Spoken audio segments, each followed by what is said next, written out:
Ya platicábamos acerca de la situación que se vive en nuestro país derivada de la pandemia del coronavirus, el SARS-CoV-2. Y para hablar acerca de este tema en la línea telefónica, y le agradezco, la doctora Lauriane Jiménez.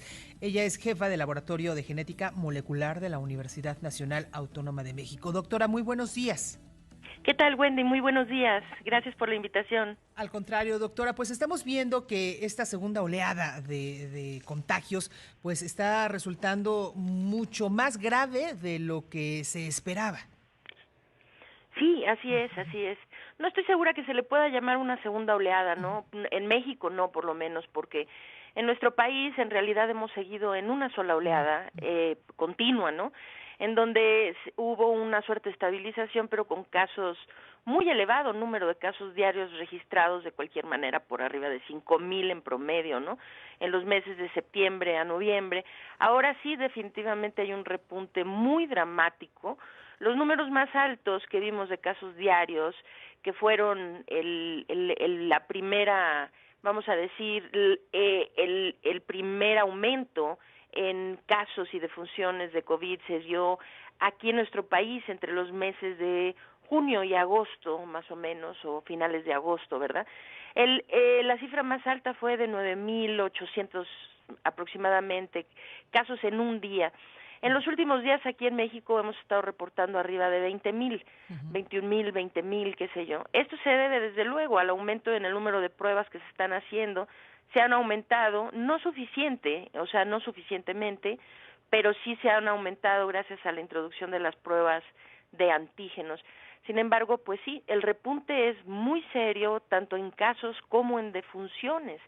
Ahora en defunciones llevamos ya más de cerca de 2 semanas reportando arriba de 1,000 defunciones por día. Y entonces pues hay que preguntarse por qué, ¿verdad? Esto podríamos vincularlo a los festejos que hubo en diciembre o también a una temporada en donde las bajas temperaturas pues comienzan también a afectar a la población. No, esto no tiene que ver con las bajas temperaturas, ¿no? Tiene que ver con varias cosas, entre otras, pues sí, los festejos de fin de año sin duda, pero estos festejos, primero pues necesitamos ubicarnos exactamente qué es lo que vemos los mexicanos en las cifras que nos reportan. O sea, sin duda lo que estamos viendo en términos de la ocupación hospitalaria, eso ocurre pues en tiempo real, ¿no? Una persona se contagia hoy, en 7 días empieza a sentir enferma y si va a terminar hospitalizada a los pocos días ingresa al hospital, ¿no? Entonces, esto ocurre en tiempo real, las hospitalizaciones. Entonces, este colapso virtual que tenemos, por lo menos en Ciudad de México y en varios estados de la República, de los hospitales, pues sí son debidos, desde luego, a los contagios que se dieron durante las fiestas decembrinas, pero no así los números que nos reportan. Es decir, para que nosotros veamos los números registrados en los reportes que nos da la Secretaría de Salud, hay que entender que se da un contagio, a partir del contagio de una persona, esto no se ve, digamos, documentado, registrado, hasta 7 o 10 días más tarde.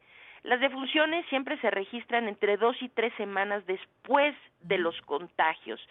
Pero aquí en nuestro país, desde el inicio de la pandemia, es un problema que los encargados, ¿no?, de la gestión de la pandemia en nuestro país, es un problema que no han tenido la voluntad de resolver, que es el rezago en el reporte de las cifras.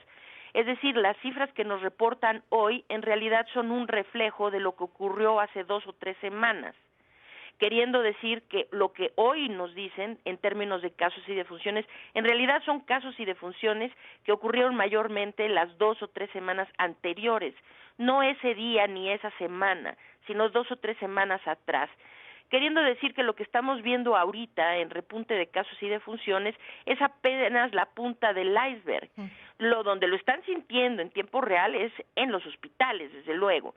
Pero las cifras que nos reportan son posiblemente las compras prenavideñas y el inicio de los festejos con la Navidad.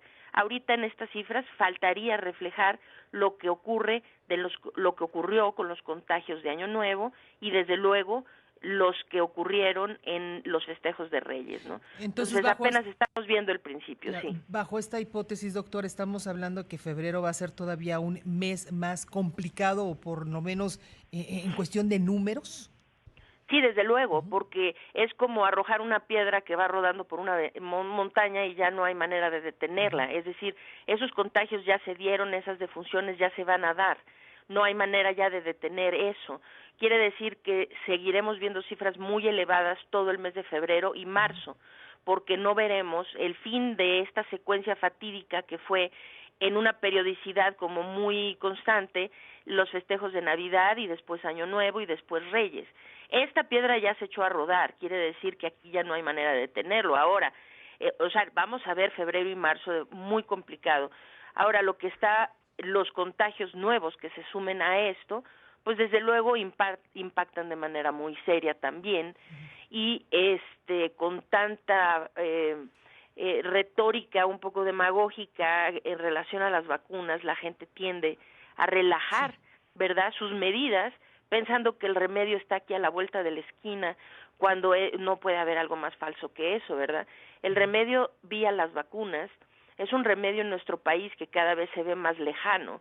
Ayer se anuncia que vamos a donar, ¿no?, varias dosis. Se había dicho 400,000 iban a llegar a la semana.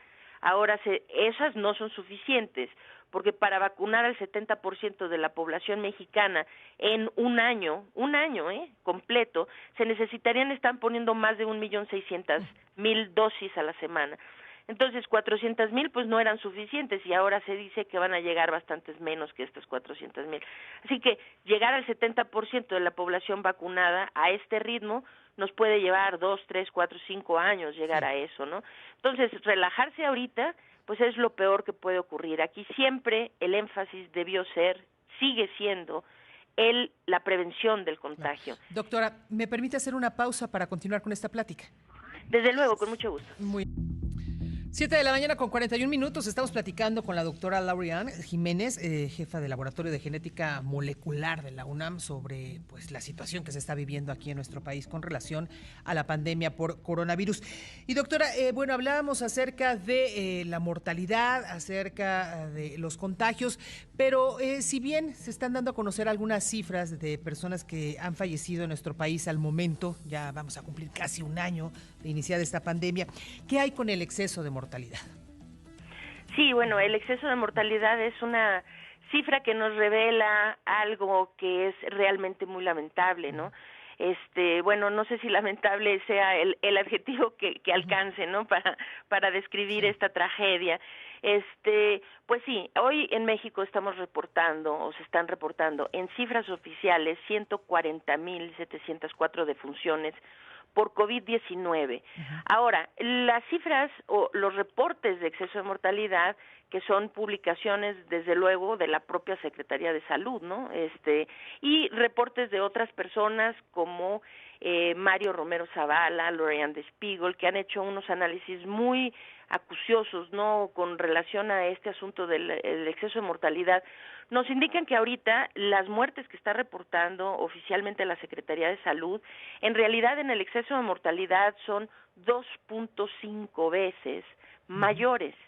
Esto quiere decir que si en nuestro país tenemos 140,704, ¿no?, defunciones, en realidad en México han muerto más de 350,000 personas de COVID-19 en lo que va de la pandemia, ¿no? O sea, desde que se reportó la primera, que fue el 18 de marzo del año pasado. Entonces, estamos hablando de más de 350,000 muertes. Ahora, aquí preocupa realmente mucho la cifra, desde luego, ¿no? O sea, hay que ubicar que esta cifra nos deja solo por detrás de Estados Unidos.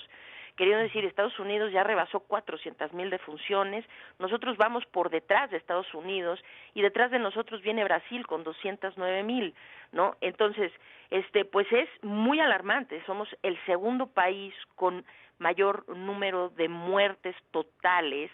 La Ciudad de México hoy por hoy es la primera ciudad a nivel mundial con mayor exceso de mortalidad.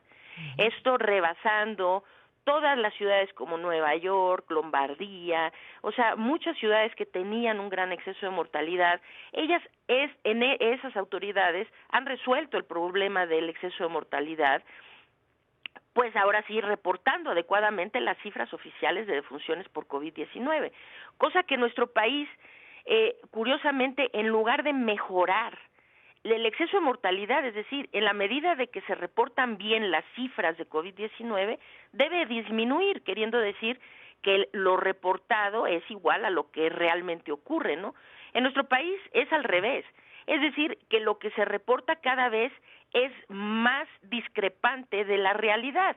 O sea, el exceso de mortalidad está repuntando, queriendo decir que se aleja de las cifras oficiales, ¿no? Claro. Entonces, pues hay que preguntar por qué. ¿Esto es intencional? ¿Es ocultamiento? ¿Es negligencia? ¿Es ineptitud? Algo está pasando, pero llevamos casi un año dentro de la pandemia y que tengamos 2.5 veces más muertes de COVID-19 reales que las que se reportan, pues es inexcusable, ¿no? Que la Ciudad de México sea la primera ciudad en el mundo con mayor exceso de mortalidad, pues no hay excusa para esto. Claro. Es decir, hemos tenido ya muchos meses para poder hacer algo para compensar estos problemas que todo el mundo tuvo al principio, pero ahora ya no tienen, y en México continuamos teniendo estos problemas. Dos últimas preguntas rápidamente, doctora. La primera, ¿qué falló para situarnos en el lugar en el que estamos actualmente? Falló principalmente que la estrategia que se planteó inicialmente fue una estrategia que no pretendía contener la propagación de los contagios. Es decir, desde el inicio y sin pudor y sin vergüenza, no sin vergüenza, también sin vergüenza, ¿verdad? Pero sin vergüenza, el doctor Hugo López-Gatell dijo: en México no se pretende contener la propagación del virus, vamos a ir por una estrategia de mitigación, que su estrategia de mitigación más parece una estrategia de irse por la inmunidad de rebaño que otra cosa, ¿no? Esto no es especulación, esto se ha dicho en las conferencias de prensa y todo el quehacer, las acciones son consistentes con una estrategia de dejar a la gente infectar con la intención de que se adquiriera inmunidad. De cualquier forma, las únicas medidas que se han tomado son medidas laxas de mitigación, es decir, decirle a la gente quédate en casa, pero no hay en realidad nada que los obligue a quedarse. Decirles el cubrebocas, pues como que sí sirve para lo que sirve y no sirve para lo que no sirve, ¿no? Es decir, son puras medidas laxas con comunicaciones contradictorias por parte de la autoridad. Se ha dicho miles de veces, domamos la pandemia, no nos ha ido tan mal, o sea, siendo el segundo país con mayor cantidad de muertes, ¿cómo se atreven a decir no nos ha ido tan mal con la pandemia? Es decir, que 350,000 vidas mexicanas no valen lo mismo que las vidas en otra parte, ¿o qué, no? Entonces, el problema realmente ha sido que no se ha tenido una estrategia para contener la expansión de los contagios. Siempre debió ser los países que les ha ido mejor y que económicamente se están recuperando mejor y que han perdido menos vidas, etcétera, son los países que le han tirado. El que le tiró a más fue Nueva Zelanda y miren nada más qué bien les está yendo, ¿no? Nueva Zelanda no pretendía contener. Su objetivo era cero contagios, o sea, ellos fueron tras la estrategia de cero contagios. Claro, cero contagios es imposible mientras este virus siga y no tengamos masivamente a la población vacunada ni una cura. Pero esa era su tirada y eso les permite estar muy bien. Hasta ahora Nueva Zelanda reporta solo 25 defunciones por COVID-19. Hasta ahora, desde el principio de la pandemia, reportan solo 2,262 casos de COVID-19 en general, y han pasado muchos meses sin reportar más defunciones, sin reportar casos, y su economía va viento en popa. Lo mismo está pasando en China, en Taiwán, en Tailandia, en Singapur, en Vietnam, o sea, hay muchos casos de esto en Australia, desde luego. Entonces, nuestro problema ha sido que aquí se ha permitido que la gente siga infectando. Esto ha elevado la carga viral comunitaria, es decir, la proporción de infectados en la comunidad, y esto se está convirtiendo en un problema que tarde o temprano no va a tener ya más remedio. Aunado a que nuestra vacunación es un programa ineficiente, que va muy lento y que ahora pues resulta que va a ir más lento, ¿no? Porque ahora somos muy generosos y vamos a donar vacunas a países que no han sido golpeados tan fuertemente como nosotros, ¿verdad? Pero creemos que eso es caritativo, donar vacunas a países que no les está yendo tan mal con la pandemia como a nosotros. Entonces, ni vacuna, ni contención, ni nada, pues ¿por qué nos está yendo mal? Porque la estrategia que se ha seguido aquí en todos los sentidos ha sido fallida desde el inicio. Es por eso que nos está yendo tan mal. Perfecto, pues doctora, yo le agradezco mucho que haya platicado aquí con nosotros. Por supuesto, vamos a estarle dando lata. Es un tema que todavía va para largo, el tema de la pandemia. Le agradezco mucho, que tenga un excelente día. Nada que agradecer, buen día, al contrario. Y saludos a Pascal, que ya sé que anda por ahí en un vuelo hacia Washington, ¿verdad? Allá está cubriendo ya la investidura de Biden el próximo miércoles. Muchas gracias, doctora. Al contrario, muy buenos días. Un fuerte abrazo. Gracias a la doctora Laurian Jiménez, jefa del Laboratorio de Genética Molecular de la UNAM. Seguimos.